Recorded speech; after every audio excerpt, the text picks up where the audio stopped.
Motormouth Jenkins here, welcoming you to our brand new YouTube channel. Hope that you'll come back and see every segment each and every week, and I will share preventative maintenance tips and regularly scheduled maintenance tips for your car. So whether you know a little bit about your car or absolutely nothing, this is the channel just for you, where I share over 35 years of experience as a qualified and licensed service technician with truck and coach, light truck and passenger vehicles.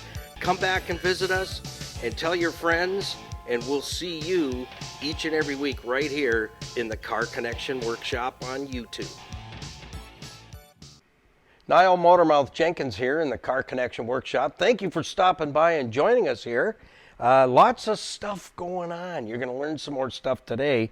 I got a little lesson for you with regards to parking a vehicle or something or other, whatever it may be, whatever you're driving. Could be a vintage automobile, could be a muscle car.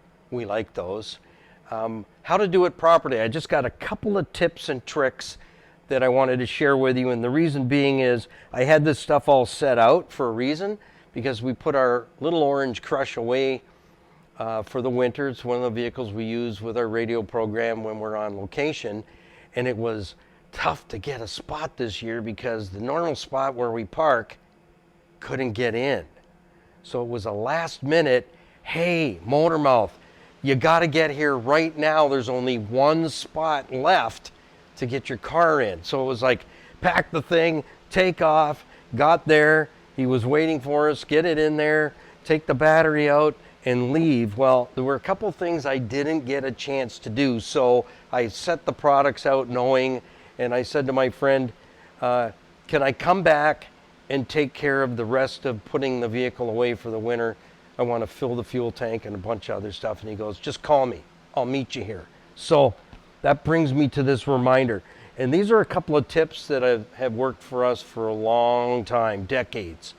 And they'll help you out a great deal. Not only with the engine, making sure that things are going to be all right when you fire it up in the spring, or if it's going to be, if you're putting a car away for 6 months or more, this little trick will help you a lot. So anyways, I need to go back and take care of that. So I'd set everything out as a reminder for me. I needed to get it done. And wouldn't you know, I was down for a few weeks with some kind of virus somebody gave me. Yeah, we're still looking for names on that. All right, number one, you want to make sure that the fuel tank is full. Absolutely full. Don't overfill it, because that's another segment we'll do, so that you understand when you over squeeze, it's not good. It can cost you thousands. So we're not talking about that today. I highly recommend that you fill with premium fuel, high grade. I know I can already hear you squealing. I need a mortgage to buy that stuff. Well, it's worth it, because in the end, if you got to pay someone to do some service work because the fuel was a problem, the regular fuel becomes a problem when it sits, you got to remember this. The lifespan of fuel is only a couple of weeks, not months, a couple of weeks. But I'm going to help you. Number one, fill it with premium fuel. Number two, we're going to put in a few ounces of one of my favorite sauces for the tank in everything I use for my lawn and garden, snow removal. Every drip of fuel I have in the shop, if it's in a jerry can or in a vehicle, has been treated with the Fuel Fixer Upper Sauce. It deals with ethanol. Ethanol is evil. Evil. Totally evil. It's acidic, and it's hygroscopic. It attracts moisture from the air, and it turns acidic, and it eats stuff in your fuel system. Bad stuff. But this sauce neutralizes it. So I recommend full tank. If you can, put this in the day and this is what I wasn't able to do because of the time frame and only one spot left for the winter for 6 months. is take it with you to the fuel filling station, take the cap off, introduce the sauce, then fill it with premium, then take it to where you're going to park it. So now what you've done is you've now treated the fuel. It's not going to turn nasty on you in a couple of weeks in the fuel tank because it degrades very, very quickly. I don't keep a whole lot of fuel around the shop, usually 10 liters at a time. I like to talk gallons and stuff because I think the metric system is a tool of the devil. Yes. And it made me have to buy more tools. That's why I have a bigger toolbox. Okay, so we've looked after fuel. Use this in all your lawn and garden, the fuel fixer sauce, okay? And you can find this on our link on our website, but I'll also put a link in the description for the video as well. Number 2, we have rodents. This says turkey on it. December. Where's the turkey? What's in here is, these are bounce sheets. And I'm not supported by that company, but here's what I found is, I usually do, this is a pack of 30, but I buy them by the 200s and the 300s when the boxes are on sale because you want to put these in any vehicle that you have. For some reason, the little rodents that get into everything in your vehicle or your boat or your RV, these are your friend, but go with the name brand. The name brand. I've tried the no-name brands and, the dollar store brands. They get past it for some reason. I can't explain why. It's got to be the flavor or something. That the name brand dryer sheets, they're the bomb. These work. So in the one little car, well, in most of the cars I'm usually using anywhere between 25 to 30 of these on the floor, on the seats, in the trunk, in the engine area. I lay them in there, but you want to put these everywhere. In the glove box, any pockets in the doors, drop one in there. Unfold it, drop it in there. I just peel them out like this, and I'll lay them on the carpet. I'll lay them on the seats. I'll put some on the back deck. I'll put them in the 2 or 3 or 4 in the trunk. If it's a bigger trunk, put a half a dozen in there. Put them on the carpets in the front, on the seats in the front, in the console box, in the glove box. And then I go under the hood. I put some along the windshield, some along the engine bay, and I just leave them laying there. And in the spring, you know what? Most of them I can collect them back up and they still smell pretty good. I reuse them. Reuse them, bag them, and reuse them.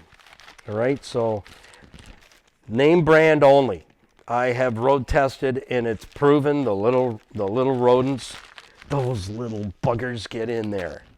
Yeah, this is just an extra zip tie. All right, this is a jewel, and you can find these on the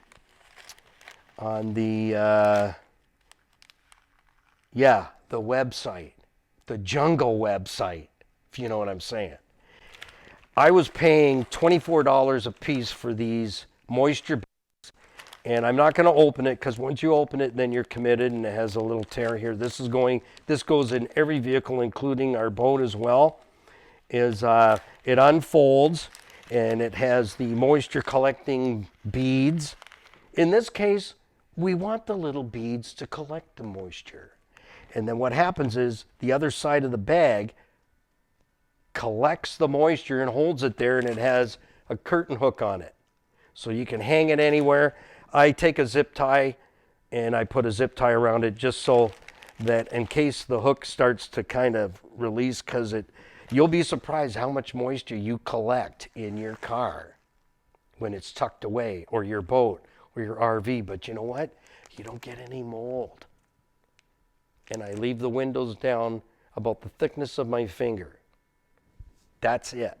And then I hang this in there, and in the spring, or 6 months, like I say, 6 months or more, you want to do everything I'm telling you. And it avoids a lot of problems, a lot of cleanup. So I found these on the Jungle website, and you get a package. I can't remember whether it's 10 or 20. I think it's 10. and it was like 20 bucks. So these are like $5 a piece. From the Marina store, I was paying $24 a bag. So you get a package of 10, works out to like $5 a piece. Canadian, which is like, $1.23 American if you're doing the exchange. That was a live motor mouth exchange rate for you. Yeah, $5 Canadian, $1.23 US. Yeah, put a comment down in the comments section. It's all good. It's all good. So this is one of your best friends. So a couple of things there. Make sure you remove the battery. Take it in the house. Put it somewhere where it's warm. And it doesn't matter if you leave it on concrete. That's all a farce. If you feel better putting it on a piece of plywood, but I do put them on cardboard.